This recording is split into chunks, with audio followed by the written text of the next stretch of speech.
I'm still guiding 100 days a year and doing seminars and writing articles and posting on Facebook every day. And I get some of my friends in the industry go, "Why do you do all that?" And I'm like, I love it. I mean, Exactly. I'm a dork. I'm a fishing dork, man. We all are. Like, that's what we love to do. And I just pray and hope I never lose that bug, and it sticks with me until the day I die.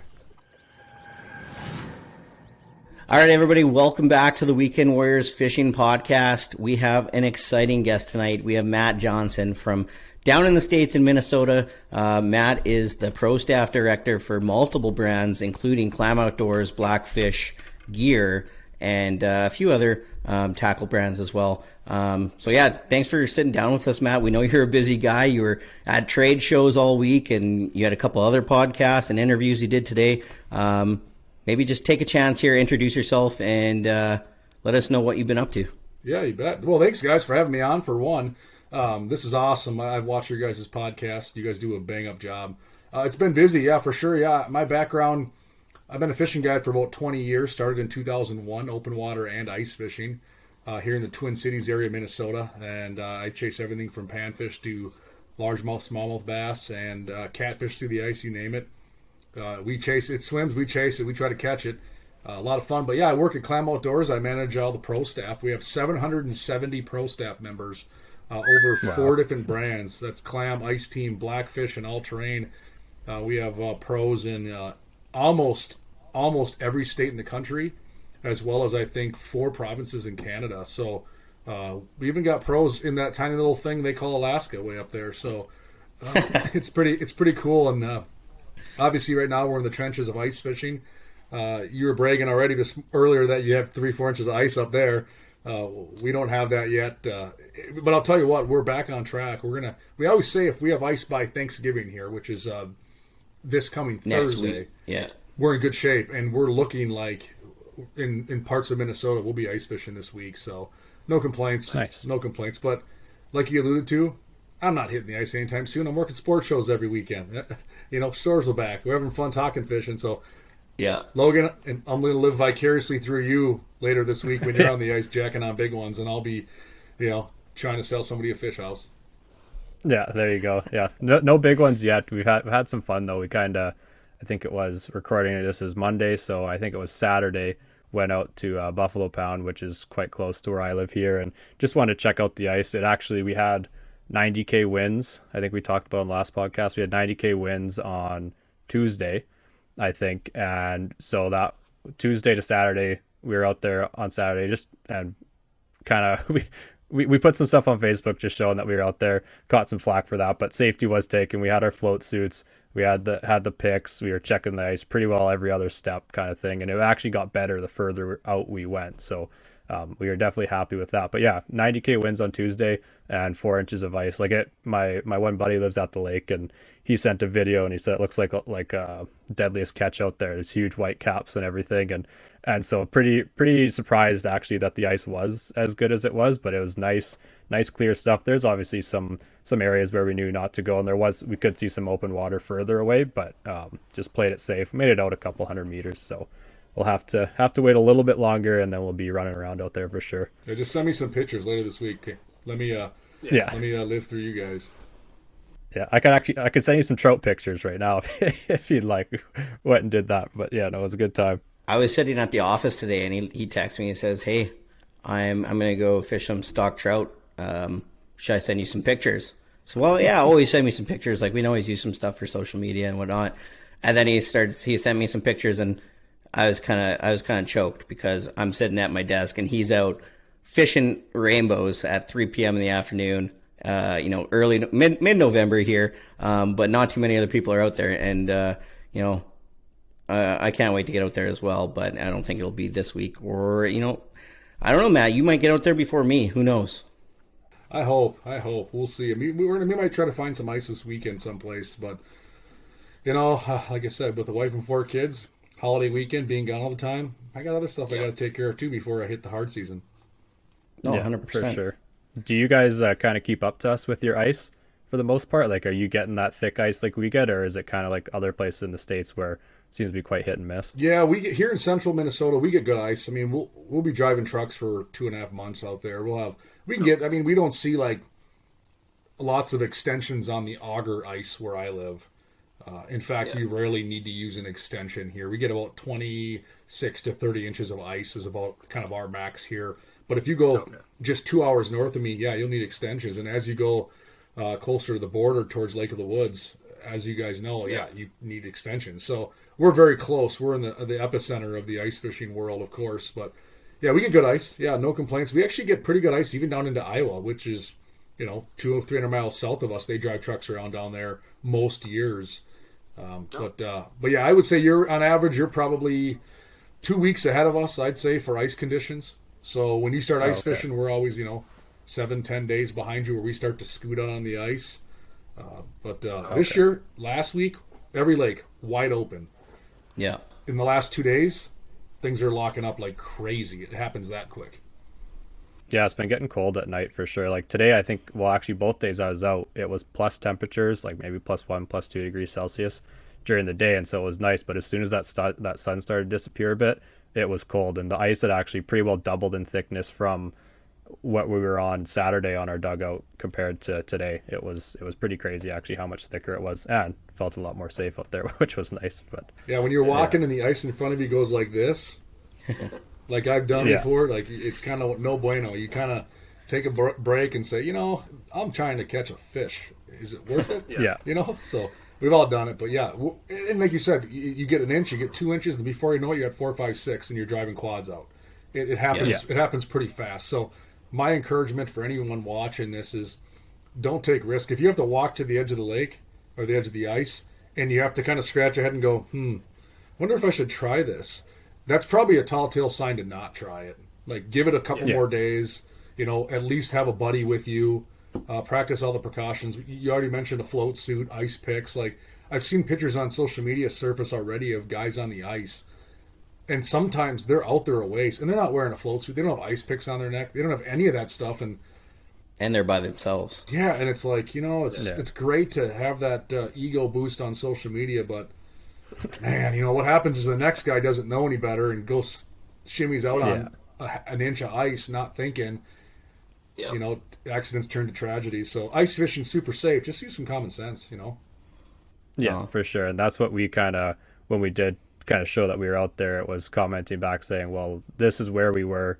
The ice was anywhere from this to this, but that was the clear ice, not the cloudy stuff. We stayed away from that, and the kind of can't speak to the rest of the lake, right? When some of our lakes are so long that there's lots of different areas and whatnot. And yeah, we weren't, when we were on the stuff, like you said, like I've been on ice before where you step on it and you could like see a wave go through it, right? And you're kind of like, oh, this is kind of sketchy. I've been on that ice before, and even when we're on those, I know any amount of water is enough for something to go wrong, but it's definitely, we're staying shallow and stuff like that. Like lots of the time it's just tip ups when we're doing that and whatnot, right? But even when we went and did this, we still had all those precautions and we weren't out that deep. Whereas someone, like you said, might not realize that, and then they're walking out to the middle thinking, oh, this guy was out over here, it should be fine, right? But that middle can be scary as well. It's not worth the risk, for sure.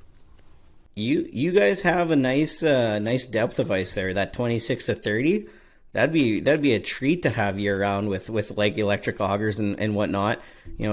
We get upwards of close to 40 inches, if not more, on colder years, and it takes a beating on those electric augers and gas too. But and my body. You're in better shape in the winter than in the summertime. It feels like some years. No doubt. Yeah. No doubt. But I couldn't even imagine like 26 inches of ice. You could get a lot of holes. All going all over the place. I see lots of those videos and it's always just hole hopping like crazy. And I'm like, I can drill my 6 or 7 lots of times when I get into that February area and it's freezing outside. I'll be like -30, and then you're also trying to drill all those holes, and it's like I only got a couple in me, and then you got to take a break and get going again. Yeah.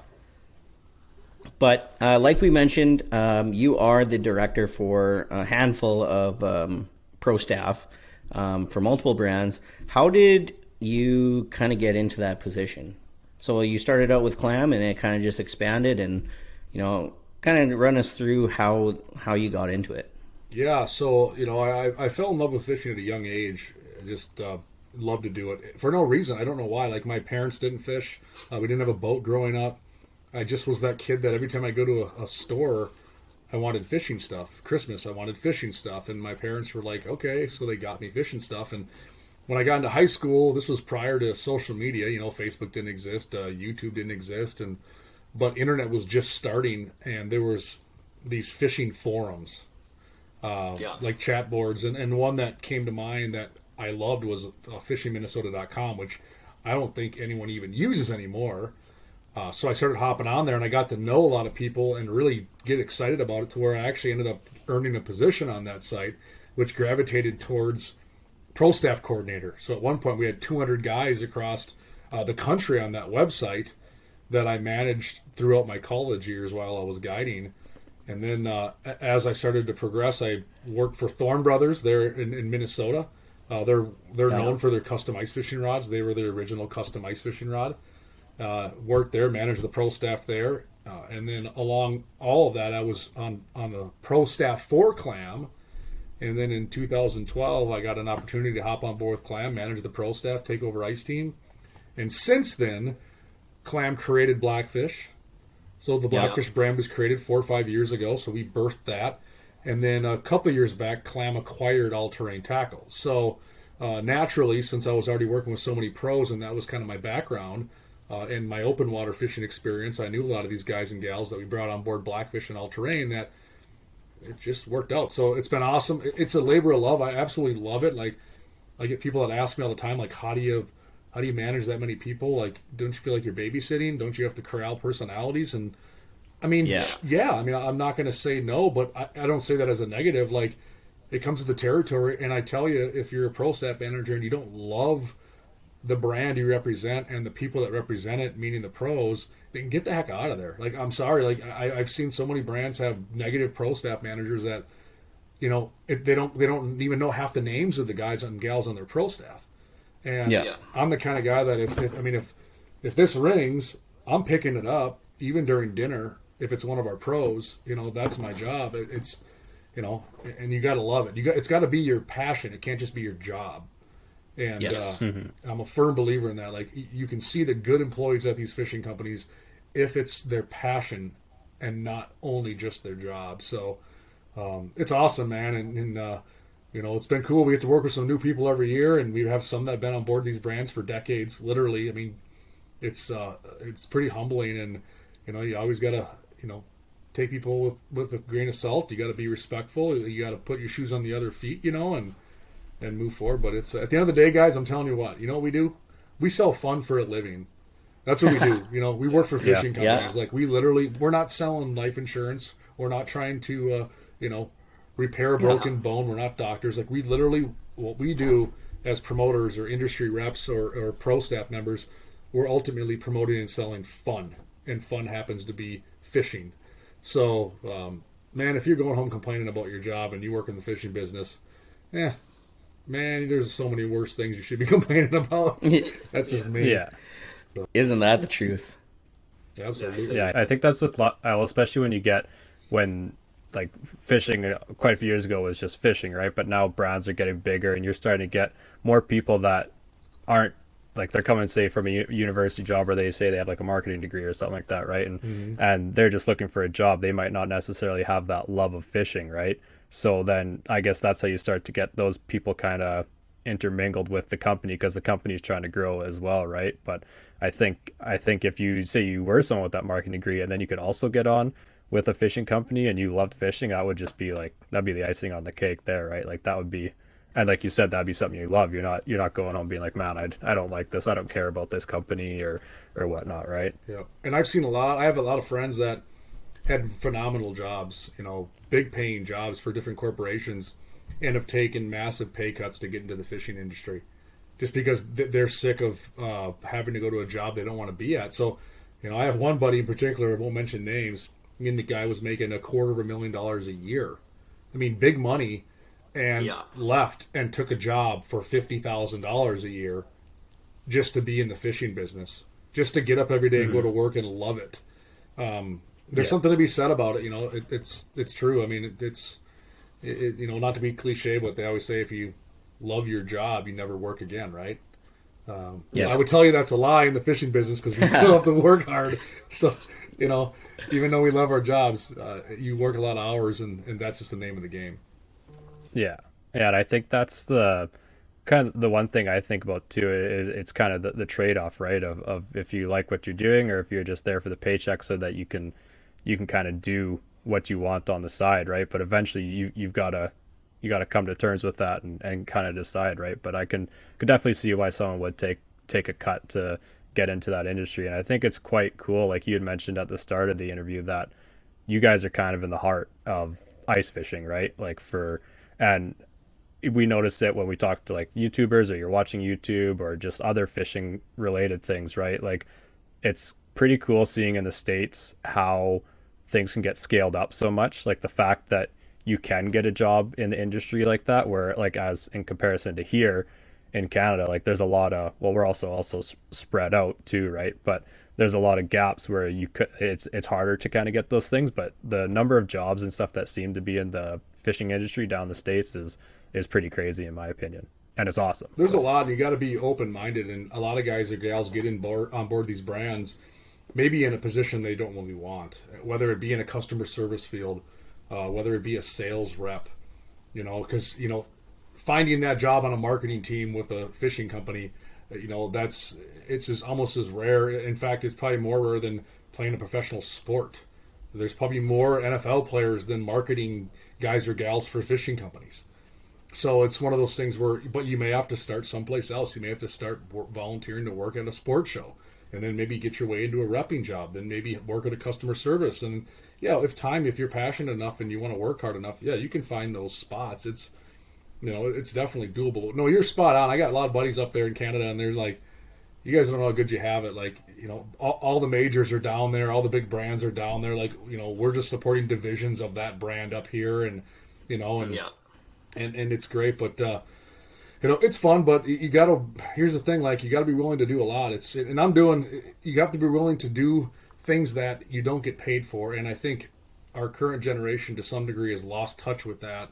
It's okay to do something above and beyond your job, right? It's okay to go the extra mile. Like, look at this podcast. Like, we're not getting paid to do this podcast. I'm sure none of us here are, paying our mortgages off podcasts, right? But you're out there but this is why you guys succeed. This is why you guys excel at what you do, because you have that passion. You do those extra things, and I think, man, that's so vitally important. It's the reason I still guide. I'm still guiding 100 days a year and doing seminars and writing articles and posting on Facebook every day. And I get some of my friends in the industry go, "Why do you do all that?" And I'm like, I love it. I mean, exactly. I'm a dork. I'm a fishing dork, man. We all are. Like, that's what we love to do. And I just pray and hope I never lose that bug, and it sticks with me until the day I die.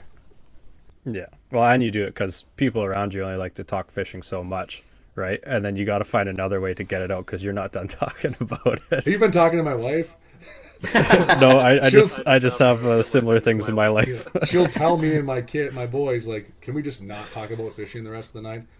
She likes fishing, don't get me wrong, and she's extremely supportive, like, almost to a fault, right? She's super supportive, but there'd be times she'll just say, no fishing, or no football, or just, can we not talk about something? Can we talk about something else? And so, you're right. You got to have that outlet too. Oh, you're preaching to the choir. My fiance, I had some new gear and stuff show up in the mail, and she's like, "Oh, is it that time already?" And I was like, "Well, it's beginning of November," and she's preparing to. She says she's preparing to spend a lot of weekends alone. So, whatever that means. I mean, I was planning on taking her, but I think she just gave you a hall pass to go ice fishing a bunch, and that's kind of what I heard too. But I was saw we got it on Facebook now. The other day. I laughed pretty hard. It said something like, hey guys, make sure you check your orders on Amazon and your delivery driver, because it seems like lately I'm ordering all these nice presents for my wife, but fishing tackle just keeps showing up on my door. So there's got to be something wrong. I think they're hijacking your orders. I was like, oh, nice. Yeah. No, it's nice when stuff shows up in the mail. It's like a present to yourself. Yeah. Yeah, and Amazon makes that so darn easy. I tell you what, like every time I go on my bank account, I'm like, what did you spend on Amazon? What was this? What was that? And I'm guilty of it too. But yeah, then you forget you ordered something, and then in 3 days it rolls in, and you're like, oh hey, what is this? Oh yeah, I ordered that. And you can do it. You can do it with just one click of a button too. So it's like dangerous. It's dangerous. It is dangerous. Yeah, I try to tell my kids that my oldest boy now has a phone. He can call. He's 13. He can call out on it. He's got the different apps, and we gave him kind of a little. It's a youth credit card called a Green Light. Yeah. And we've tried to educate him on. Now like you can overspend, you can burn your money, be smart, and he's figuring out pretty good. But the beauty of it is, for the most part, he spends it all in fishing gear. So, and he's probably got a hookup at some pretty big companies. he does pretty well. But here's the thing I tell you about my kids, and everyone makes that comment like, your kids are going to be walking billboards for clam and blackfish, and I honestly let them do and pick what they want. Naturally, they're going to use a lot of clam stuff, right, and blackfish gear. Yeah. But when we're at a show or we're at an event and they want to buy lures or rods, I let them pick what they want. I try to not influence them on that, because what I've learned, well, whether it's your kids or your friends or your buddies or anybody, like, you want them to use what they want. You want them to build confidence in it. You want them to have fun. I don't want them to feel like they have to do something. So if you look at my kids' tackle boxes, it's a lot of competitors' product. If you look at the rods they use, it's all over the place. And I'm not the kind of guy that's gonna tell them, oh, you better have a clam rod, So it's they're not on our pro staff. They're not paid by us. They're not. They can do what they want. It's different. If it's one of our pros, hey, I might say, hey man, like, hey, why don't you use our lure in that video? But my kids, heck no. Use what you want. Go have some fun. Be goofy. It ain't gonna catch fish. Yeah. But, go ahead and use it. But well, I mean, your oldest son, what's his name? Jack.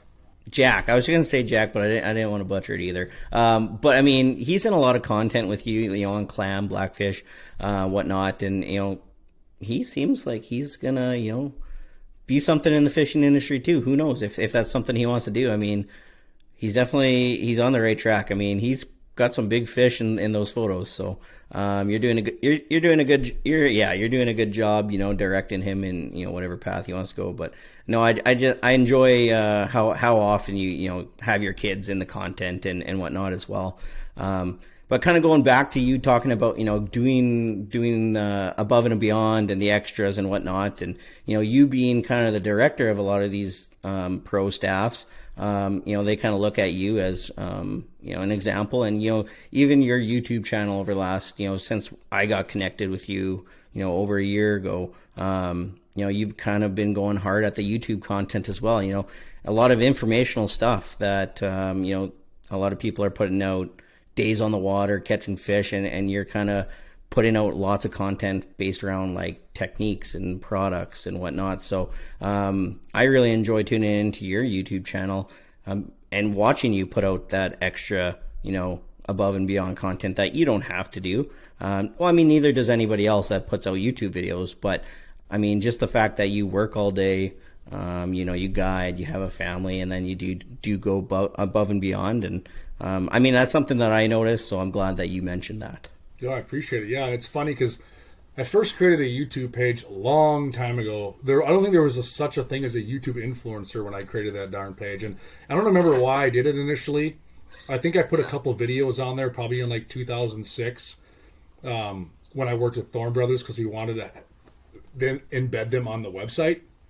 Yeah. And then my YouTube page, for the most part, sat dormant for a while. And then I would just kind of spitter spatter. And I actually had a sponsor. I started doing a weekly fishing report. So every Sunday all summer from April through the middle of October, when I get home from guiding on Sunday, I shoot a fishing report religiously every Sunday. Like, here's the weekly report. Here's what we found. Here's what works.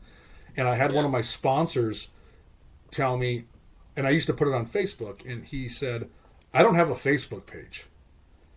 Is there a way you could put this on YouTube so I can watch your weekly report? So I literally got back on YouTube like 3 years ago just so I could put that darn fishing report on there once a week so that 20 people would watch it, probably him 18 times. And and it wasn't until about a year ago, like you said, when COVID hit, really, where I had idle hands, right? that my son Jack said, "Hey Dad, why don't you do YouTube again? Like, I love your videos on Facebook and it seems to get a lot of attention." And I said, "Yeah, why not? You know, if I'm going to shoot a video for Facebook, why not throw it on YouTube?" But I'm not good on YouTube, I'll be honest. Like, my strength is Facebook. I literally just upload it to Facebook and then repost it on YouTube, which if you're a YouTube guy, that's like the exact opposite of what you should do. You should upload it on YouTube and then share the link, even though Facebook hates that. That's how you grow. I'm the opposite. I throw it at my Facebook followers and then throw it on YouTube just for shits and grins or whatever, and it gets some attention. It's great, but you're right. I've seen it grow, so I'm gonna put some effort into it. I did last winter. I saw it grow, and I'm gonna do it again. You bet. I'm gonna get on the ice here and get some content and hopefully keep it booming. Yeah, I think that's the biggest thing is, like you said, just actually putting effort into it, right? I guess like you said, idle hands with COVID too. That's kind of what eventually kicked off this as well, or actually got this podcast off of the ground. And I think you look at lots of the things you do, and it's like, if I just took an hour of my day out of something else, like I don't really watch TV, but for example, watching TV, if I did that for 1 hour less and put that into something that I think I might be cool to do, it's incredible what can change. Absolutely. That fishing report every week, it's 10 minutes long. I get out of my boat, I walk in the garage, I put my phone on a $10 tripod I bought, I push record, I walk around, I talk for 10 or 15 minutes, I walk around, I push stop. I get my boat done, I go inside, hang out with the family, do whatever, relax on the couch for an hour to decompress, eat some food, upload the video. It's that easy. And I'm probably giving away a secret that people, it is that easy. It's not like I'm in the editing room for 4 hours. It's like you said, it's just, you got to have that commitment. You got to have a little bit of dedication. And I easily could have came in, you're right, ate food, sat down for a half an hour on the couch and watched TV right away. But instead, you just go, and you get in that regimen. It's like an athlete. You just get in that discipline, that regimen. And then next thing you know, people are asking you for more. Hey, thanks for the report. That was awesome. Thank you so much. Hey, can you take me fishing? Or it's simple stuff. And I think, sometimes simple is easy. And sometimes people overthink it. And it's really not that difficult.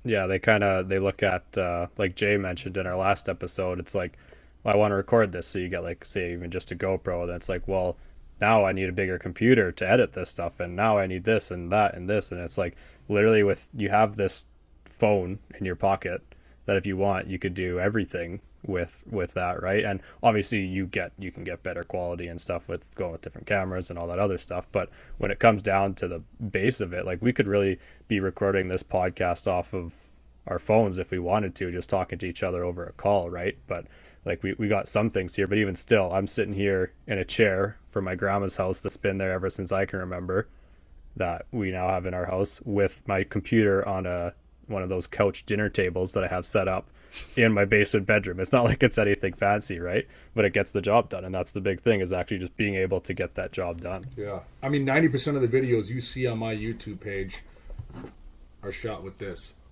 I mean, it's even on the ones on the ice. It's a tripod. It's barbaric. You see, I'm not trying to hide it. You see me push record and come jockeying around the other side of the camera and then do something, right? It's because I don't think people care about that. People don't go to YouTube to watch a $1 million commercial.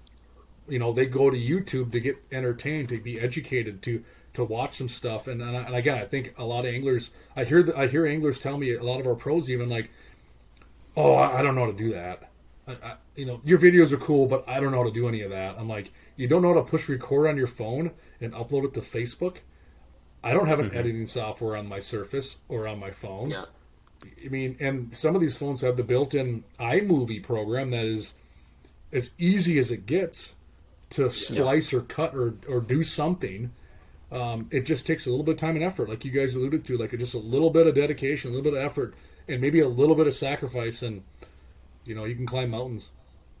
Yeah, well, I'd say for like 99% of things now with the internet, you can't say you don't know how to do them, because it takes one YouTube search. YouTube is your friend to learn almost any skill, and like, there's a lot of high demand, high paying skills you can learn on YouTube. And it's the number one search engine. Well, number two, but it's owned by Google, so I mean, tit for tat. I mean, Google is the number one search engine because it owns YouTube as well. So you put the two Google's together. only number one because you look up YouTube on Google. There you go. To get to YouTube. There you go. But I mean, whatever it is. I mean, if fishing isn't your passion, if hunting is your passion, or if whatever, making candles. Yeah, making candles is your passion, right? There's gonna be a video somewhere on the internet that's gonna teach you how to do that, and it's just gonna be you watching that video and taking what you learned and putting it into action. And you're not going to see any results until you take action. And that's what it comes down to, whether it be you want to try to get on a pro staff team or, whatever it is. You need to take small steps every day before you're going to see any results. So Logan, did you create a candle video? Is that what I just heard? Yeah. No. Send me the link. I mean, I could probably look one up and do it this week. If you need. If Clam needs candles now. Make sure they're blue and cracked ice. Yeah. Walleye scented. Yeah. Yeah, those might not be too hot of a seller. Unless it's guys who need their ice house to smell like walleye so people think they actually caught something. Yeah, right. Yeah. Gotta continue with the fisherman's fable, right? The white lies. Yeah. I just slammed those big walleyes today. Those were perch. Yeah. Question for you, Matt. Okay, so based off the topic, we've been tossing around the word pro staff, and I don't know. I feel like there's a lot of buzz around that in the industry, and people throwing that in their Instagram bios and on forums or what have you, and people think that having pro staff in your bio means that you're a professional angler, or have you run into any issues? I'm assuming you run into it lots where you have a young angler asking to be on a pro staff team and then they're calling themselves a clam pro. Is pro staff promotional staff member and not pro? Absolutely, and I'll argue that to the day I die. I think I know one angler that makes his living truly as a professional ice fisherman, and we all know who that guy is. It's Dave Gens. I don't think anybody else, even Mitchell, if you even talk to Jason Mitchell, he would tell you he could not pay all of his bills through ice fishing. So in the essence of it, and I would say that's the goal of anybody, even an Elite Series bass fishing pro, their job, those brands pick them up to promote the brands. I mean, they're literally walking billboards. Literally, they have it on their shirt, on their boat, on their truck. Their goal for that brand is to promote the brand. Now, am I going to say that some of these anglers don't make a living fishing? No, because there's a lot of guys that guide for a living and do have success in the tournament scene. But at the end of the day, the more these anglers understand what pro means, because some anglers will come to me. I get about 3,000 pro staff applications a year. It's insane. And a lot of them will say things like, hey, I got 7th place in a tournament last summer. You should sponsor me. I don't even care they got. I don't care if they won it. It's more of what's your, like, my questions are then, okay, what are your platforms? Do you have social media? Do you do seminars? Are you a writer? How do you promote? What's your video capability? Do you know how to take a picture? And when you start to ask some of these, really, as a true promoter, they're real simple questions, right? If you're a true promoter, those are not hard questions to answer. But you can tell pretty quick those who just haven't quite figured it out, because they go, well, I don't really do any of that. I just like to fish, and I'll tell all my friends about your stuff, and that's great. I'm not. It's not meant to be a dig on that person. It's just, it's a competitive scene right now. The fishing industry, especially on the promotional side, it's a competitive scene. You have to do something to separate yourself from the next. You have to be willing to also earn your stripes. And by earning your stripes, it doesn't just mean you did well in a tournament. It's, can you show these brands that you can promote for them, that you can gain exposure? It all comes down to impressions and exposure. That's the world we live in now in this fishing world. It's, with social media being so powerful, it comes down to a lot of that. If you're not good at that, like we have some seasoned veterans that are 50 and 60 and don't have social media, but that guy or gal rolls into a sports show and outsells everybody else on that sales floor, and that's their power. So you got to find what you bring to the table, and you got to be good at it. Just being able to fish. There was a time where you just needed to be able to fish well to make a company's pro staff. I would argue that 95% of promotional figures on pro staffs now, fishing is not the focus of that pro staff manager. It's not. Yeah. That's not why they're on the team. You might have some guys or gals that are on the team because of that reason, sure, but the vast majority, they're there to promote the brand and help drive impressions for those products and whatever it could be. So you're spot on, man. That's why I was smiling when you were talking about it, because I'm like, I know exactly what he's going to say. It's and I correct people. I mean, I'm a black and white person, man. If you don't want to hear it, don't ask me, because and I never mean disrespect. You got to have thick skin, but I have no problem calling somebody out and put them in their place if they're on our pro staff and say, hey, why'd you do this? Why'd you say that? Hey, back to reality here. I'm gonna grab your foot, pull you out of the clouds, because we all need to be put in check once in a while. It's not a bad thing. But yeah, there's guys that throw that title around on Facebook a lot and beat their chest and but people I think see through it.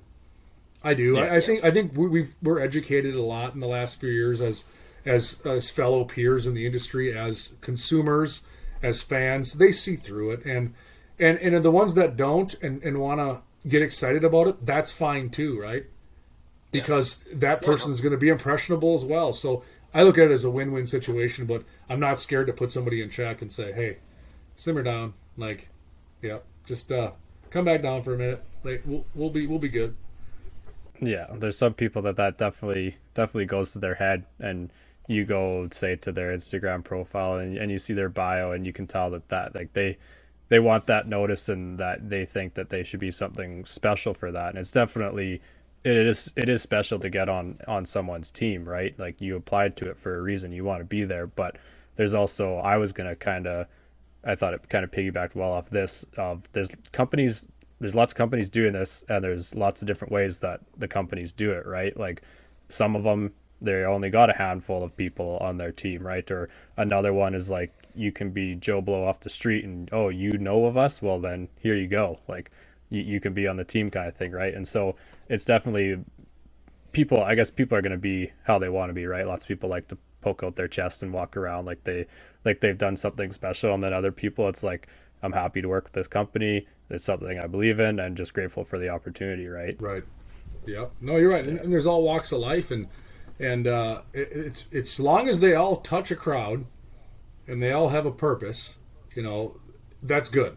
If they begin to not have a purpose and they begin to become complacent, then you got to kind of have that conversation with them, right? So, there can be a fine line. You're absolutely right. They're absolutely kidding. But some people want to be on all these pro staffs, and I had one guy tell me years ago, this was during sports when I played in college, he was good, he was the best player on our football team, and I remember saying to him, like, man, you're just so humble. You don't brag, you're not cocky, none of that, and I'm thinking in my head, you have all the right to be, like, you're this amazing player, you're the best, and and he said to me, he goes, how you've made it? You've made it when you never, ever have to brag for yourself, and you let everybody else do it for you. That's how you've made it. And that stuck with me for 20-some years, and it was, and this, like I said, this guy could have easily walked around and said, I'm the best, because he was. Mm-hmm. No, he didn't say a word, but everyone else did, like, oh, you see so-and-so, he's so good, or man, we got to play so-and-so, like, and I told that to some of these anglers too, like, let other people brag for you. That is the most positive form of flatterment ever. If you don't have to brag about a fish you catch or how good you did in the tournament, but everyone else is like, hey man, did you see Logan just won that tournament? Man, he cracked a big bag. That's awesome. Versus Logan going, hey guys, you see the big bag I just caught? Like, so some pretty cool advice, and I think a lot of young kids can take it to heart and really listen to that. And man, it's been cool. Something I try to teach my kids too, like, let other people brag for you. Don't do it yourself. Yeah. Work in silence. Right. Absolutely. Did he have any advice on how to not to react, but how to act when someone does brag for you? Because that's happened before, where someone's like, say we were out fishing the weekend before, right? And then we're going to do tip ups again the next weekend. Someone's like, oh, Logan did this, and I'm just like, I didn't think you don't really think it's anything special either sometimes, right? And you're just like, I don't know how to react to this kind of thing. Maybe that is being humble, I don't know, but I'm just like, I'm not gonna be like, oh yeah, you should have seen it. I did this and that, and like it's just kind of I don't know how to react to those things. And there's all kinds of personality types, like some guys run with it, some guys take it as as just a positive, and some guys, you're probably a humble dude, and that's, I think we could use more of that. It's okay to just kind of suck up your pride, even though if someone's talking good about you, and honestly, sometimes it's just fine to say, hey man, dude, thanks. That was cool. Hey, and I think a lot of us are too quick to not do that. It's, too quick to not, hey, thanks, man. I appreciate that. Like, people say nice things to each other. That's what we do, right? That's okay. But no, he didn't give me any advice back then on that kind of stuff. I just think he just kind of rolled with it. I don't think he really got too involved in all that. But it's good. And I had another guy tell me too. He's with the sponsorship side of things and the pro staff side. The jersey thing, right? We do jerseys at Clam, and it's just a Clam jersey. Like it's the name on the front of the jersey is more important than the name on the back, right?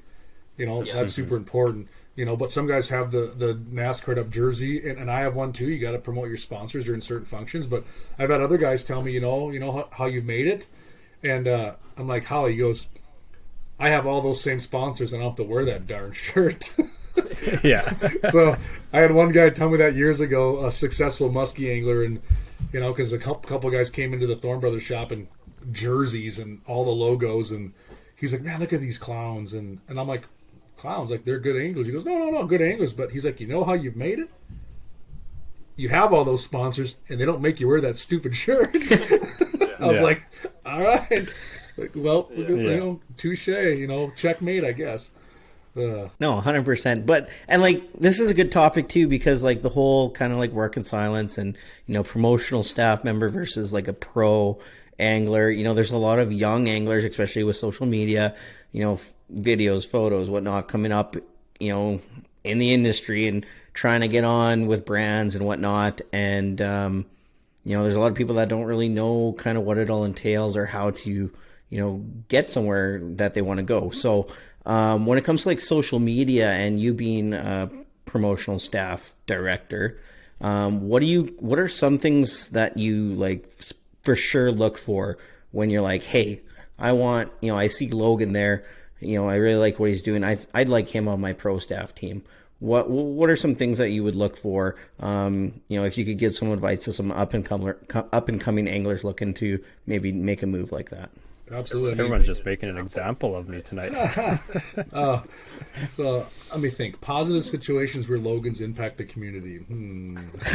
It's not that mustache.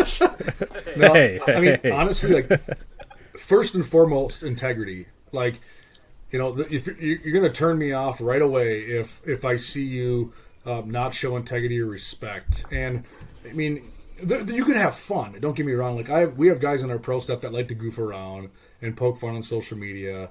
Does it border a little bit on the unprofessional side at times? Sure, but integrity is so important. So if I see guys that have strong integrity, have a solid following, engage with their crowd, that's so important. Social media is there for you to engage with people. That's the purpose. Yeah. It's called social media for a reason. Yeah, right. All you're doing is posting content. It could be the best content ever, but you're never answering questions that your fans hit you up with, or you're never ever re-engaging with anybody. To me, that's a red flag. That just personally, because if I see 45 comments on a guy's picture and 17 of them are questions, and not one of those questions is answered, to me that tells me you're just maybe some ego. And again, this could be assumption, so I'm not saying this, that, or indifferent, but I've just seen some of those skill traits, right? So strong integrity, a lot of respect, willingness to engage with your followers. I don't need, as a pro staff manager, I don't need you to send me piles of content. If you have some good content and you want to send it my way, great. I don't want you to never send me anything, don't get me wrong, but your job as a promoter is to promote for us, not just send me stuff and go, well, I send you a bunch of stuff. Why aren't you posting that? So that's something I try to teach our guys too, is we want you to promote to your crowd, engage your crowd, get them excited. So, and it's not about repetition. If you post 77 times in a day, you're not going to get my attention any more than a guy that posts once or twice and has it make meaning. So I've also tried to teach some of our pros that, or up and comers, like sometimes quality over quantity, right? That's an easy thing to teach somebody. But pride, integrity, understanding of the product. If you're going to answer a question wrong, oh boy, you got to do a little bit of research. If you're going to be a promotional member for a team or a brand or a product, you better know that product. And I would even challenge these up and coming pros to know the product before they even approach said pro staff director. Understand the product, show them that you've already invested your time and passion into the brand. Because what happens, a lot of pro staff managers will see it as, okay, who else are you asking to be sponsored by? Did you just hit up every fish house company and hopefully one sticks? So if you have some level of a track record, like, hey man, Clam, for example, I've used Clam products for 10 years. I love it, man. I have the Nanook and now I got the Voyager X, and I love the bigger poles, and it's helped me catch more fish. And, those types of things tend to stick with us more. We go, oh, hey, this person kind of actually gets our brand. Versus, I love Clam. I bought one of your fish houses 10 years ago. I don't remember the name, but it's so nice. I kind of go, hey man, you can't fish a fisherman, we've kind of been there, done that. But, I would say that stuff's important. And then, if you're going to approach a sponsor, have a little level of polishness. And I mean, an email to customer service saying I'd like to be sponsored, I fish all the time, that usually falls on deaf ears. Put together a resume, put together a bio, put together something so that there's something tangible and maybe some level of intimacy with that angler, that you can learn something about them versus, hey, I'd love to be sponsored, I fish all the time, I'd like to use your stuff and tell my friends about it. Great, you and another million people. So come up, go the extra mile. Kind of back to the beginning of this podcast. Go the extra mile, put forth a little bit of effort, and those are at least the ones that make it to step 2 with me, where I actually take the time to read them versus the one paragraph sponsor me email. So I commend the person for taking one step, but the next step you fell off the ladder. So it's important, I think, to do, because it's competitive, right? Like we said, it's 3,000 inquiries a year just for Clam Pro staff every year. That's about what we get every. And do you have someone that helps you with that, or is that? I'm picky. Okay. It's not a control thing. It's just, it's I want to understand what's going on. There's a lot of guys that have approached us that it takes them 2, 3, 4 years to get on board pro staff, because in year 1 I tell them they're not ready, and if that person is hungry enough, they'll listen to me as to why I tell them why they're not ready. And it's not me trying to pick on people. I'm going to be honest. So there's many guys on our staff that it took them 3, 4, 5, 6 years to get on board. And every year, hey man, I've worked on this. I know you mentioned this. How am I doing? And hey, you're doing better. Not quite there yet, And so, and some guys just can't listen to that, right? Because of ego. I tell them, sorry, you're not there yet, and I get the digital FU, and they walk away. And you're not going to hurt my feelings, but that's life, So but people are getting good though. I'll tell you what, man, the resumes and stuff, it's becoming tough, especially on the Blackfish side where we're very selective. Clam, we're a little more widespread. We have to really hit it hard for 10 weeks. It's 10 weeks of control chaos to sell everything we've got across the entire country. So we do have a little more widespread pro staff that blankets the entire ice belt. Blackfish, we're a little more selective on who we work with, so it gets a little more difficult to plan around that.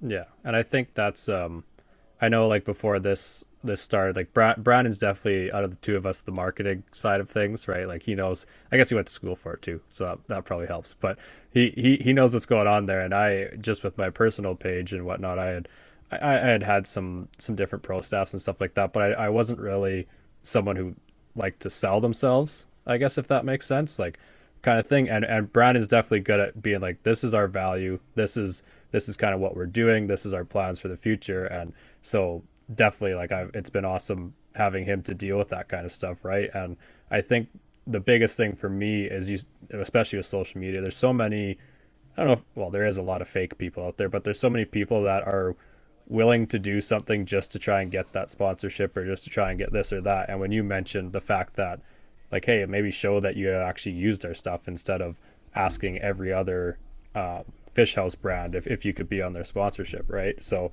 I think that's a big thing for us and for me when I have my personal pages. It's stuff I've used. I don't want to, like, people that are taking the time to ask me, hey, do you like these bibs? Well, I'm not gonna, like, if they're actually taking the time to ask me, I'm not gonna be like, I wouldn't want to lie to them, right? For one. So you're gonna want to be with a company of stuff you actually like to use yourself. Like, why would you tell someone else to use something if it's not good, right? And spend their money on it, right? But I think that's a point I really like there, is to kind of actually have used at least some of the stuff or know something about the brand instead of just taking a shot in the dark and seeing what sticks, like you said. Yeah, I actually had 2 years ago, I had a pro staff application or resume come through the email, and hey, dear Clam, pro staff manager, and it was a decently written 4 or 5 page email, and the last line in the email said, I sure hope you consider me for the Otter pro staff. That was the last line. So what that tells me is he missed one. He missed one edit. Missed one edit there when he sent the same resume to Clam this time around. So that was a hard response for me. Hey, appreciate it. Nice written. Next time, take the Otter out at the end. Thanks. Smiley face. He never replied to me. Yeah. So I thought that one went around the office. It was a little entertaining when that one went around the office. You know what though? I that probably happens so often though. Like, just a good old copy and paste and search for keywords that you need to switch out, and you're gonna miss it. But nonetheless, I mean, a lot of great information there. If you're somebody that's young, you have a lot of products from a brand that you like, and you're trying to get on a team, like, really, really good information right from the resource right here. This man.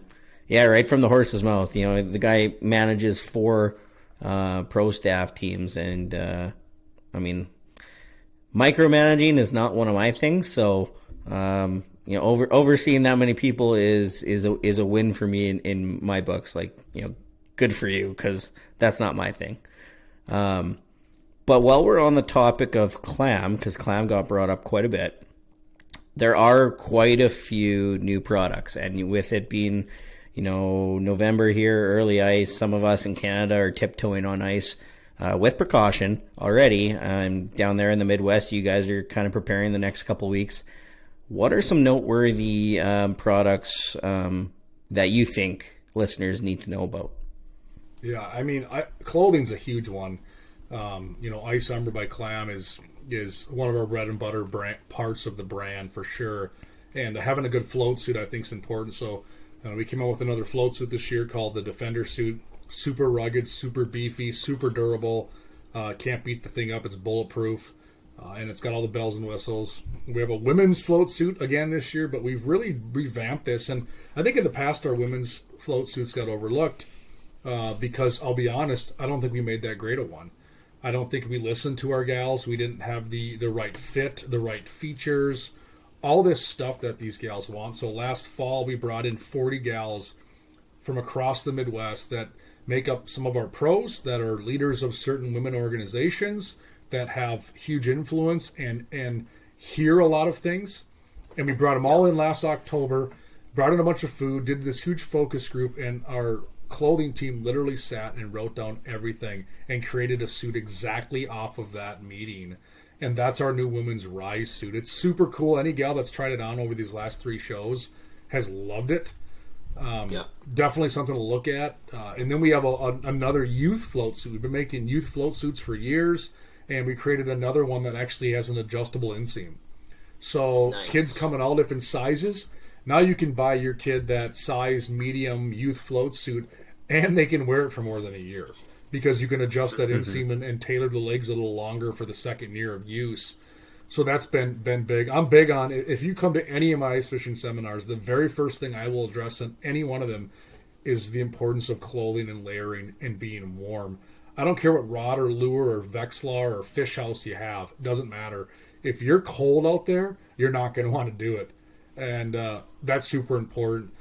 I mean, we got oodles of fish houses. We have a new pop-up one, which is super cool.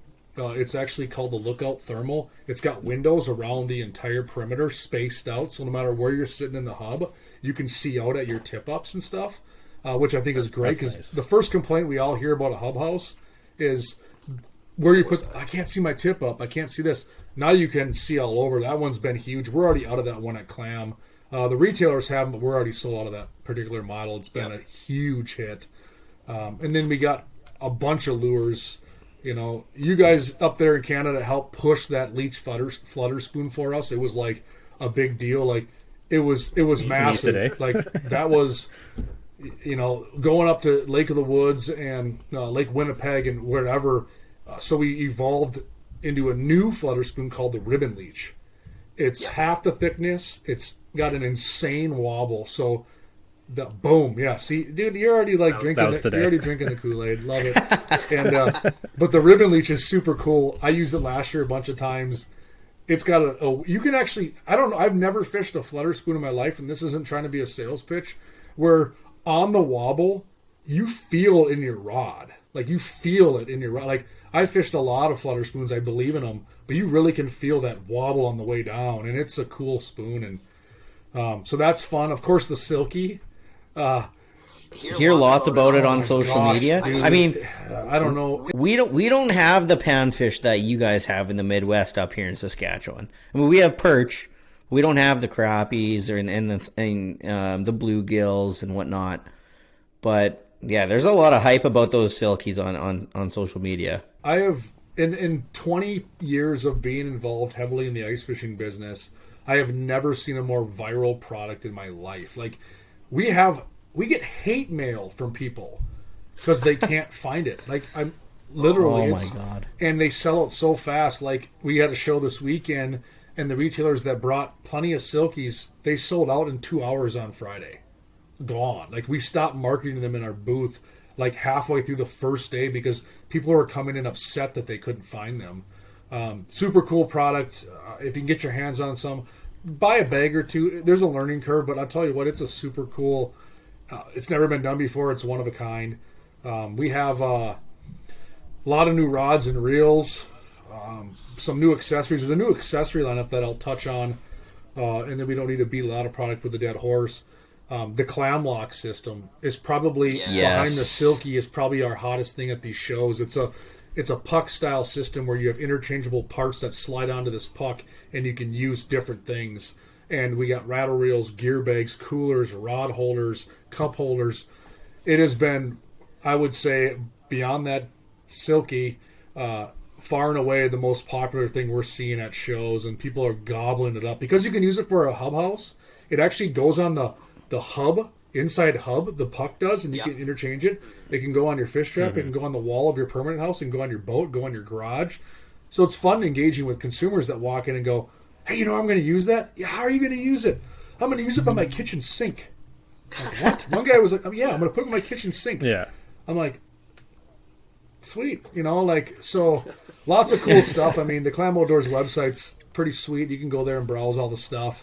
Almost every ice fishing retailer in the continent that carries ice fishing gear carries clams, so it's not hard to find some of the stuff. They may not carry everything, but you know, all the Cabela's Canada locations are loaded with it. There's a bunch of independents up your way as well, and or you can order stuff online. So we got some cool products. We're pretty we're spoiled nowadays. Yeah, you go into a retail store, man, whether it's tackle, whether it's clam or someone else, like we were talking about that today on a podcast. We're so spoiled. Like we have, if you can't go out there and at least have the right tool to catch a fish, I don't know what to do, man. I don't know. Maybe there's no fish in the lake, but we have the tools. If you have a little bit of money that you can invest in ice fishing, you can buy the right tools to get it done. Oh, 100%. Like, I mean, there's the products like so the rods in the shelters and stuff. We got the technology with all the live scopes and active target, yada, yada, yada. But yeah, going back to the clam lock system, like that was life changing for me. Last season, I had ordered the puck system. I think I put 3 in my hub and got a couple accessories, and even just out for the day, hanging rods, putting up cup holders, and having somewhere to put your drink that you're not spilling everywhere. Somewhere that has a magnet that you can quickly put a hook on. Or for ice camping, the 1 or 2 times I got out ice camping last year, just the way that it makes organization, and it just makes the whole ice camping experience easier, because you have a shelf here, you have your cooler here with all your baits, and maybe a couple Gatorades, and you have your rods over here, and then like you mentioned, you can latch that onto your quad or your sled or whatever. It's honestly, if you haven't heard of the clam lock system, go check it out. I mean, it's actually exceptional. Like, I'm not just saying that because Matt's on. It's game changing. I don't like to say game changing a lot, but it is game changing. And it doesn't just work with clam. Like you can interchange it with different hub brands, correct? Yep, it'll work on pretty much any hub that has a center screw system, which I think is all of them. It's universal. It's super cool, and we're going to evolve it. We added 3-4 new pieces to it this year, and you can bet we're already brainstorming new ways to add stuff to it next year. So that's here to stay, and I think you'll see it get even better. Yeah, I saw that the video, I think, where Sobe was showing it off, and I think he had mounted it to the side of the box in his quad or something like that as well. Like, it's kind of crazy. Like, and like you said, the guy said, I'm going to put it by my sink. It's like, if people can find a use for it, then why not, right? And that's what's nice, is you can use it on so many different things, like he showed in that video. Absolutely.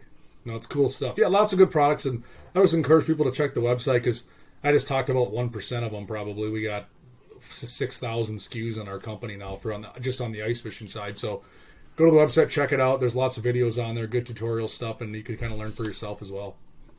Yeah. I think one thing regarding that I wanted to ask was, as Brandon knows, like I haven't tried one of the sled, like the flip over shelters, and Brandon knows that, like, I talk about them all the time, like, oh, that'd be so cool to try one. But then I watched a video a couple weeks ago, and it was like, it was some ice fishing show in the States somewhere. I'm not sure where, but and all different kinds of the flip overs, but it was kind of showing like the top 5 most like tricked out ones that guys in the States, compared to, like, if you go out to Last Mountain, most guys are out there with their truck or their quad, and they're pulling a pop-up, and it just pops up, and they do that for the day, right? But then lots of these guys, like the Great Lakes guys and whatnot, some of these guys have just crazy contraptions, right, that they're building. Trickier trap. Yeah, exactly. So I kind of want to know, what's one of the most interesting, I guess, DIY things you've seen, basically taking it from its base model to what it is. So there's an event here that Thorn Brothers has now called the Portable Modification Get Together. And actually I started that in the park in 2003 when I was in college. It was 10 of us with our fish house. Because back then you had to build it all at like a Menards or a Lowe's, right? You didn't have clam lock. You had to trick your trap because you went to a hardware store and built stuff. And that event still exists. So I think the video you might have been referencing was probably filmed at that event 3 weeks ago. There's a guy named Paul Loughlin who was at the original event in 2003, and he was there again this year in 2021. He's got the most insane tricked out flip over. It's on an actual trailer that hooks up to the back of your truck and can drop to the ice. And he has satellite dish, ways to cook foods, reach everything, and everything collapses into this diamond-plated metal box. And then he drives his quad on it. It's unbelievable. If somebody goes on Facebook and searches for Paul Loughlin, you'll see he does it better than anybody. And he told me he's got 300 hours into this. 300 hours of modifications to get ready for this, because they actually give out prizes at this event every year, and he won it this year. And he won it handedly. Everybody that brought all their tricked out houses walks around the group, and they're all just like, well, this sucks. Why'd I come this year? and it couldn't happen to one of the nicer human beings. Like we talk about integrity, he's like the picture perfect dictionary guy, and he's not a pro staff for anybody. He's not sponsored by anybody. He's a truck driver that is obsessed with ice fishing, and he's got the most tricked out, flipped over contraption shack you've ever seen. Lights. I can't even begin to tell you everything that's in it. He was watching the Minnesota Gophers football game inside a stadium, inside of his tricked out flip over shack. It was like it's pretty sweet. So yeah, some of these guys are super hardcore. They build their own wood cabinets throughout the entire sled. They carpet it. They have toggle switches that turn on lights and blower fans and heaters. And you know what? That's awesome. I started the event. I was that dork at one point. I am now the simplistic angler as a guide. I don't want stuff to break.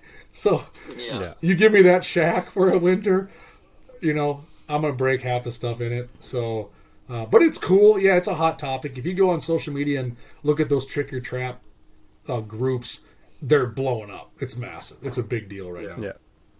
So why do you think that would be such a big difference from up here to down there with that kind of stuff? Because pretty well everyone here, it's I guess what would you call it, the stock shelter that comes, right? There's not really much for modification. If anything, if you're ice camping, then you're obviously bringing a bunch of other stuff to kind of trick it out because you're going to be staying there for a while. But lots of these ones that I see in the States, it's I don't know if it's just different. We're doing a lot more moving around. We've got bigger places to go. I don't know what it is, but why do you think there's such a difference? Honestly, and I'm gonna take a dig on the dudes down here in the States. We got a lot of pros in Canada, right? And I'm gonna tell you, the guy that lives in northern Minnesota, which I would equate to the same mindset as that Canadian ice angler, right? They're there to catch fish. When you hit the ice, you want to catch fish. That is your purpose on the ice. Now, I'm not saying guys here in central Minnesota don't want to catch fish, but they also just want the nostalgia factor of going out ice fishing. So they'll go out there and set their fish trap, they'll punch their 2 holes, they'll flip their trap, they'll shovel an area out, they'll set up their rods, they'll get the lights going, they have the carpet laid down, they do all this stuff. Well, I've already moved twice by the time they get set up. I think the mindset for anglers that are in Canada and northern Minnesota and even North Dakota, really, because North Dakota's probably in the same ballpark as you guys. Yeah, it's a mission. It's war. It's war with the fish. You're out there trying to catch fish, and that's your end goal. And you want to do it as easy and as efficiently as possible. And I don't think playing with all these gadgets is the route to go. And God bless them, but. I just think the mindset in Canada, especially when I look at our pros, it's battle. It's battle mode. Yeah. I mean, when you hit that ice, you have more extreme conditions. Your gear takes more abuse. Do you want to mess with a toggle switch and a blower fan inside of a fish trap when it's 40 inches of ice and 20 below zero and you're trying to stay alive? No. Yeah. No. Guys down here drive their pickup trucks on all these manicured plowed roads. Lift it out gingerly with their buddy out of the back of their truck and set it onto the ice. My buddies that guide up in Canada are trying not to break stuff every other week. So I think the mindset's different. The conditions are different. And at the end of the day, I think where you live, it's battle mode. You're out there to catch fish. You're out there to get it done. You're out there to grind it up. And I think we have a smaller percentage of that angler down here. I really do. I think we have a smaller percentage of that angler where they're content. I'm going to go out ice fishing this weekend. Hey, if I don't catch anything, then whatever. I had a bunch of beers. I had some fun, hung out with my buddies. That was a successful trip. And that's great, too. Yeah. That's fine, too. But, I think there's just a different mindset. Yeah, I think that makes sense. And I guess I should say I'm talking about portable shacks here because there's definitely some guys here. We don't see ice castles as much as you do in the States or maybe out east. But definitely you see what we get a lot of here is trailers 1970 camper trailers. Camper trailers that are converted, and those get tricked out. Or me and Dad built it's basically a huge, I think it's 8x12 shed.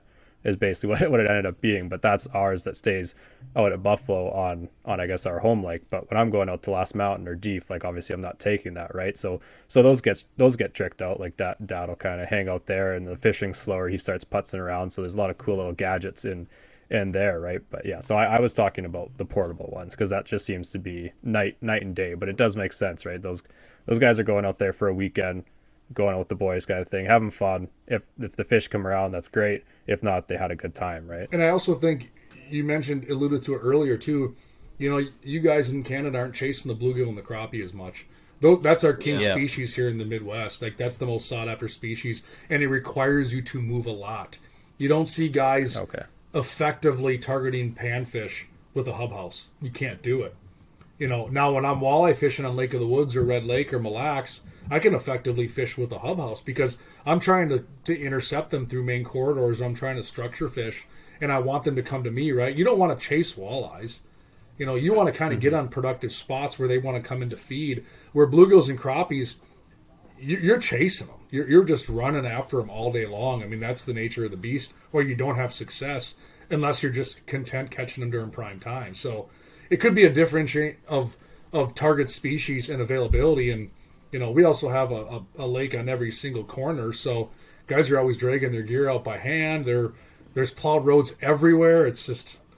Ice fishing down here is a state sport in Minnesota anyway. It is. Yeah. I mean, you see 1,000 people on a lake down the street on a Saturday in January and February.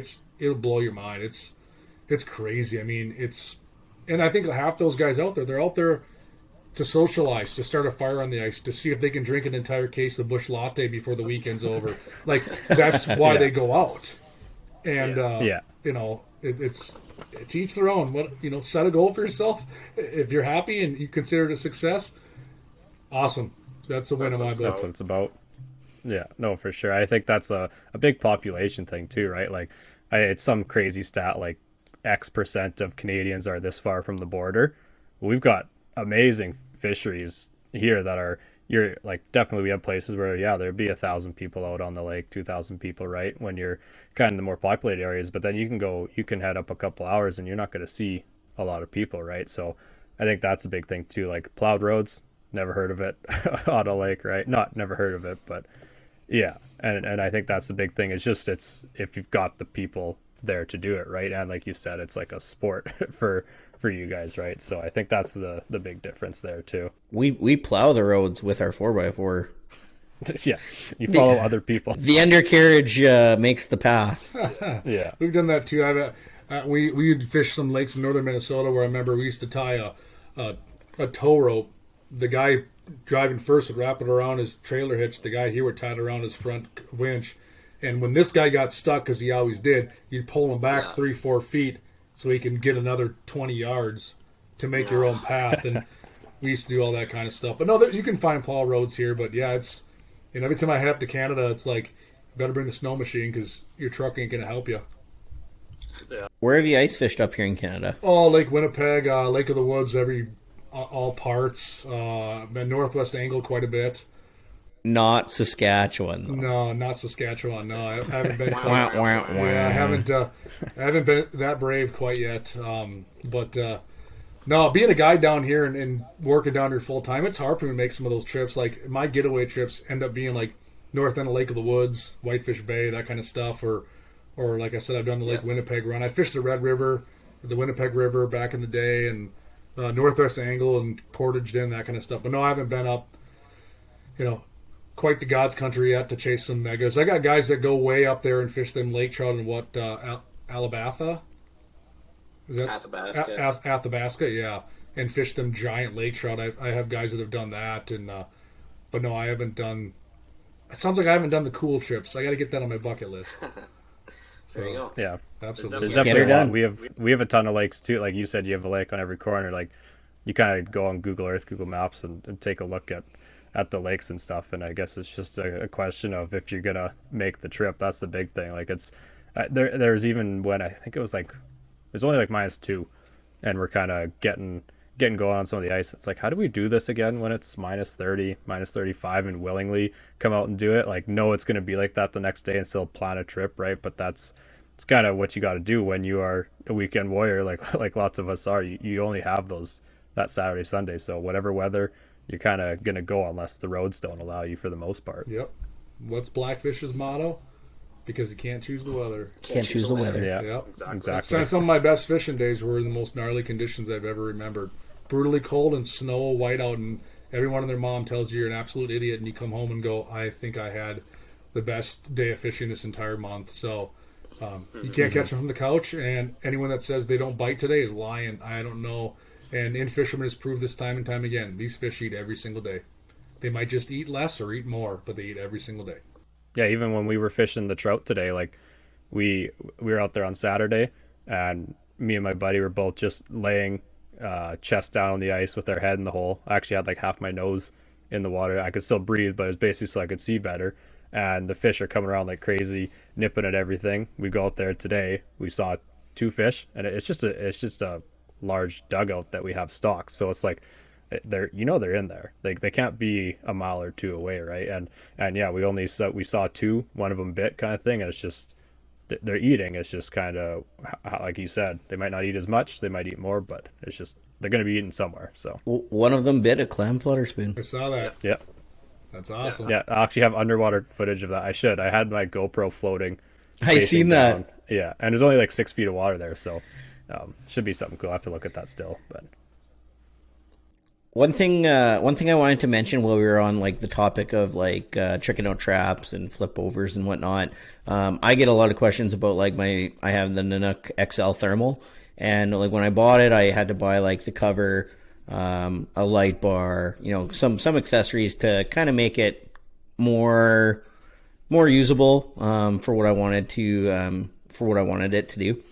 But you guys came out with the Ice Team Trap edition of traps this year, and I think that was such a great idea. And I guess for those of you that don't know, like the Ice Team edition you can get the trap, and it comes with these kind of essential accessories like your light bar, the travel cover, a battery bracket. So you don't have to go out of your way to find these accessories. If one retailer doesn't have it, you're searching at another retailer, you're ordering it from Minnesota and you're in Saskatchewan, and you're waiting on this. You can order this trap, and it's coming with these essential accessories that you're wanting to order anyways. So I think that was a really cool marketing tactic as well, right? It's kind of order your trap and it comes ready to go. Yeah, and I think most anglers want that stuff, and they always end up buying it. Yeah. So we just thought, let's keep it simple. You can buy it with that stuff, or you can buy it plain.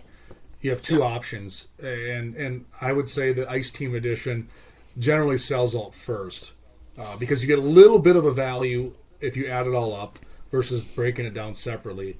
But yeah, I mean, you get the things you want right away, and away you go, and it's an easy sell, and it makes sense, and people don't have to question this, or this. They just grab that model, and they're set. Yep. Yeah. Another question while we're on the shelter topic. What is your favorite hub model? What is your favorite flip over model? I like the Yukon size myself on a flip over. Our largest size is going to be, we got 3-person and 4-person models now, but on a 2-person flip over, the Voyager or the X200 is your larger size. The Yukon, I think, is perfect for probably versatility because any one of us could be fishing next to each other and have plenty of room in the Yukon. But it also fits nicely in a short bed box of a pickup truck, back of a minivan, let's say a Suburban or a Tahoe, where if you go to a Voyager or a X200, you got to have a long box, so you got to drop your tailgate, or you have to put it on a trailer. So it's great. Those have more room. So I would say the Yukon is probably it's the one I guide out of. It's great. Yep. It has the 1.25-inch poles now, the good canvas, the good sled. It's beefy. That one's awesome. And for a hub house, that's tough. That new Lookout's pretty darn cool. It's a 5-sided shack. I would say if I had to pick one hub house, it'd probably be an X400, just because it's big enough for 3 guys, but it's not so big that it gets heavy and gaudy and cumbersome if you get a lot of wind or a lot of snow. Easy to maintain, and it's got the X Series rugged canvas hub system. So I'd say X400, Yukon, Thermal X, Letterbuck. I'm good to go for the season. Perfect. Those are the two that I thought you were going to pick. I picked the Nanook just because it's a little smaller and it's super light. Like, it's got the smaller sled. And, if that's what you're looking for, if you're looking for a two-man, but something super light that you can kind of manhandle yourself, the Nanook's kind of what I was going after. It does have the thinner, the poles and stuff. It's not quite the durability of the Yukon, but definitely thought those were going to be the two that you were going to pick, but I wasn't sure. They're good shacks, no complaints. Sorry, I wanted to ask, I noticed you mentioned, this isn't really, I guess, related to any of your brands, but you mentioned the guy's got this, and then you said the Vexlars. Is that more of a States thing, or a thing in the States? It seems like a lot more guys use the Vexlars compared to some of the other brands. Yeah, I would say Vexlar is far and away the number one selling brand of electronics. I mean, they're the original, right? They're just like Clam. Yeah. I mean, yeah. They're the ones that started it all, and it's a durability thing. Like, as a fishing guide, like, I appreciate and respect all the brands that are there. Don't get me wrong; they all catch fish, they all do fine. But I know, after working retail for many years, I know what's in the reject pile at the end of the year. I've seen it. It's hidden well from the public, right? But I know what it looks like. And working in the industry and having good connections to retailers, Vexlar is just tried and true. We never saw any of those broken. None of those came back. We never had to warranty them. They've held up. I've been running them for 20 years. I've had my Vexlar fall off of my ATV and run it over, and I still fish with it the rest of the day. And it's in six pieces. So durability is a big thing. I would say, I mean, a lot of guys here just were trained well early that you buy it once, you buy it right. I have a Vexlar I bought with my dad when I was in high school. This was, over 20 years ago, 23 years ago. And it still runs. And my 8-year-old will use that original FL8 once in a while. I mean, that's unheard of in the electronics world. Their percentage of error is smaller than any electronics company, not just fishing. Any electronics company, their percentage of error is like the best in the world. So it just doesn't fail. So, the flasher thing, and they challenge themselves in the flasher world. I mean, they get criticized for not having an LCD, GPS. They get that, but that's their arena. That's what they're good at. Yeah. It's like telling Mr. Heater, "Oh, why don't you make an air conditioner? Come on, make it." You can. They could, sure they could. Yeah. But that's not their arena. Yeah. So, and I know the guys at Vexlar well, and they're not offended by those comments because they don't want to get into the LCD arena. They don't want to get into GPS. They don't want to get into this or that. Like, that's not. They're the best at making a flasher, bar none, and that's they know how to stay in their lane. That's how you catch fish. Live scope, active target, super cool. They're awesome at finding fish, but then the Vexlar helps you catch fish, and I have both. But I'm a firm believer that that's your tool that helps you get the done. It's your fish's mood indicator. So, but yeah, it's hard pressed to find somebody without a flasher here, and the vast majority are Vexlar, but you do see guys with Markhams and Hummingbirds and other things down here as well, and they're definitely catching on. But I don't know the exact numbers, but it's still pretty astounding Vexlar domination around here. That's the thing I find crazy here, because I do know some. I guess this would be a couple of years ago, but I knew some people that would be using the Vexes, and then now it's pretty well. Like, even going to Cabela's or Pokies and stuff like that, it's predominantly, Brandon, would you say Hummingbird for the most part? Yeah, like 85% Hummingbird. The only person that I know that has a Vexlar in Saskatchewan is Tim Jenny. There's others, but I think it's a distribution thing too. I think Hummingbird Johnson has a distribution center up there, and so you have distinct advantages. Getting stuff across the border is a nightmare on logistics. And you look at it up there, I mean, there's, like, Clam doesn't have a distribution center in Canada either. So even Clam getting stuff, you'll see drastically less Clam stuff in Canada at a Cabela's store than you'll see at Cabela's Grand Forks, miles south of the border. They'll have 10 times as much Clam stuff. It's so the distribution, Vexlar has probably no distribution in Canada, I would have to imagine. So distinct disadvantage on that one. I will say, though, now you just kind of reminded me there, we have a Vexlar camera, and we got this, I don't even know how many years ago. And like you said, we had a problem with it. I think the screen just went black, wouldn't work, right? We'd used it for a couple of years, and Dad called the number, and he's like, I'm pretty sure I just talked to like the owner. Like, he's like, that was like, yeah. And he said, hey, it was great service, sent up a brand new screen, we were good to go again. And I still have that camera. I replaced the lead battery in it, but that's batteries, right? It's gonna happen, but still use that same camera. I wanted to find out how I could record with it, and it took I think it was one email to them, and I knew exactly everything I needed to buy, kind of thing. So yeah, it is definitely good in that sense, and I haven't had any complaints about that product at all. Like, that thing has been riding in the back of sleds, in the box of the truck kind of thing, bouncing around, and it's still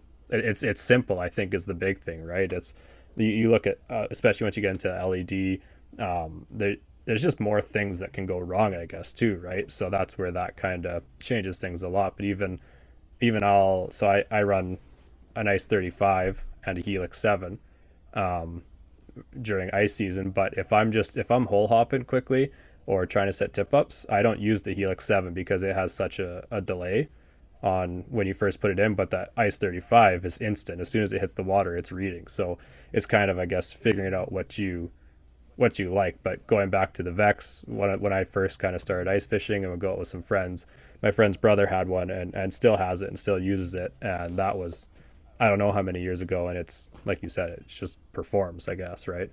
So makes sense, I guess. Yeah, that's the big thing. It's rough, like you said. You're going out to war up in here in Saskatchewan too. It's the temperatures and everything, and the LED screens too. Those suck battery pretty good too. So that's the other thing. Oh, that was a long rant for me. Apologies to whoever's listening. I don't know if you're the guy to ask about this, but I've had questions about it, and I don't know if there's a whole lot of answers or not. Is Clam coming out or still continuing with the 120 volt ice auger, electric ice auger? Yeah, it's kind of here's the funny thing behind that, without getting in the weeds, is it was never a Clam product. We OEM'd it with Trophy Strike, and just put the Clam name on an auger just to help with marketing, to have a piece. So, and obviously when things went south with them and their brand folded, here we are left with something with our name on it, which we're going to stand behind, but it's not our product. We didn't develop, we didn't design it, we didn't make it. What we're trying to do right now is we're trying to work with somebody to bring in some additional batteries that we've tested, that we've run through the gamut, that we can take pride in, that will work. Okay. Will Clam continue down that avenue? I don't know. I personally sure hope not, just because it was kind of a pain in the butt. The auger was not a bad product. Like when we had the ones that worked and they were dialed, I used them a little bit. It's too slow for me. It's too cumbersome. I'm too high strung on the ice. I got to run a Milwaukee drill and a small 6-inch bit and rip a bunch of ice and move fast. But we're trying to get that dialed in and figured out so that we can at least service the customers that have bought them and have some more available for people that are interested with that. But where the future goes with that, no one knows. I'm going to lean towards it's probably going to go away.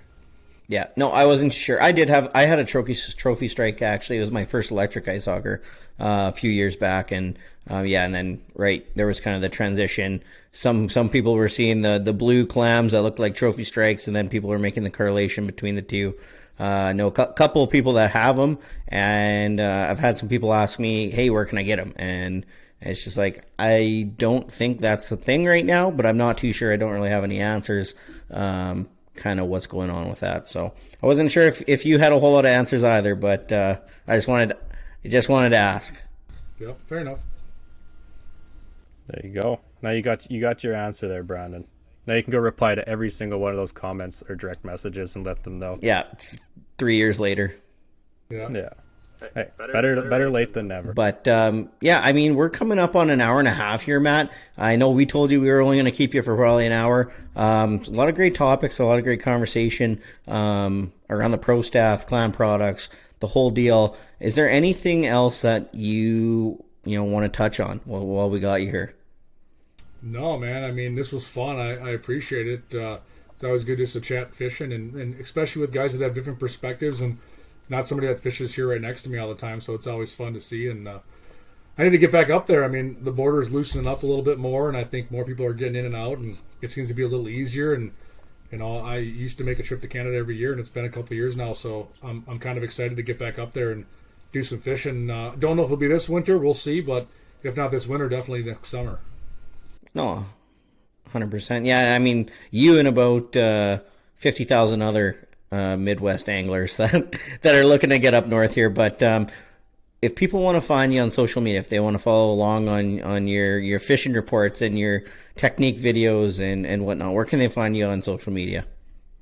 Just type in Matt Johnson Outdoors. That's how you're gonna find me on Instagram, Facebook, YouTube. That's pretty much the alias I use for all of it. Just Matt Johnson Outdoors, and you'll find me on any of those channels. And hit me up, ask some questions. Like I told you earlier, I'm to a fault. I'll answer them at any given time. I'm pretty quick at getting back to people and engaging and having some fun. For sure. And is that where people can get a hold of you if they want to get guided by you for a day as well? Yep, they can do that. Okay. MattJohnsonOutdoors.com is the website. Websites, I think, are dying a bit. But social media is probably the easiest way. You send me a message and we'll chat. Cool. Perfect. Yeah, thank you very much, Matt, for taking the time out of your busy day. Like you said, you did 2 other interview podcasts. You were at a trade show. If you guys love clam, if you love blackfish, any of those other products that Matt talked about, definitely go sauce him a follow on Instagram, Facebook, YouTube, and follow along on his journey. Awesome. Thanks, guys. Thank you.